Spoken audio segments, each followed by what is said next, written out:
who are these generations, right?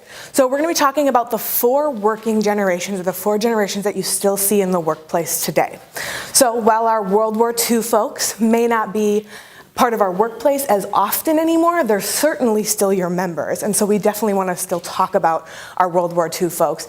And in addition, we've seen that our generations are very cyclical. About every 4 generations, they kind of start to repeat themselves, and some of the characteristics are similar. And so it's important to know where we came from so we know where we're going as well. So we've got our World War II folks, and here we have Maya Angelou pictured, because she was very influential to this generation as well as to the next generation in front of them. So influential, we're still reading her literature all across the country today. Next we have our baby boomers, and we've got Steve Jobs up there. And I know for me, when I think of Steve Jobs, the first thing that comes to mind is his life's work, right? All of the Apple products, Mac products that he brought us. That's the big thing.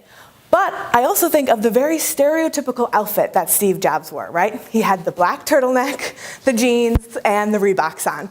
No matter what, he would be in rooms of thousands and thousands of people giving these big presentations on the newest OS system, and yet he was still dressed in jeans, Reeboks, and a turtleneck, right? Both of those things are what makes Steve Jobs a very stereotypical baby boomer. So our boomers were very competitive because there was 80 million of them in the workplace, so they had to work for everything that they got. Steve Jobs brought us the competition between Mac and PC that we still see to this day. They were also a very rebellious generation. So our boomers came into the workplace and they said, you know what? I don't need to wear a 3-piece suit to the office every day in order to be effective, in order to do my job well. So essentially, our boomers brought us business casual, so thank you for that. I appreciate it. Next, we have our Gen Xers, and we've got Jimmy Fallon up there. And who did Jimmy Fallon have to replace on The Tonight Show?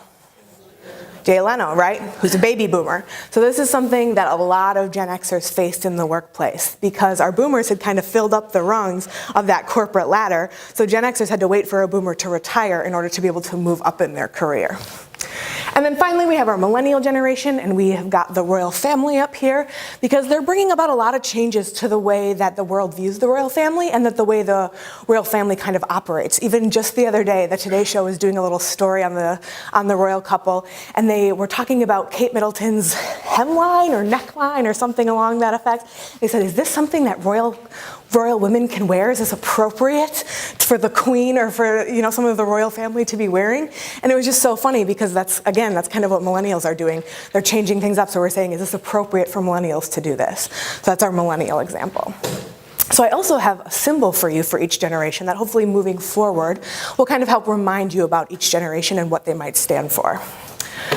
So, World War II, we have got our plastic buckets, Cool Whip, butter. And you know you've seen these in your parents' fridge, and you know you've seen these in your grandparents' fridge, but when you open them, you are not finding butter, you are not finding Cool Whip. We are finding leftovers, right?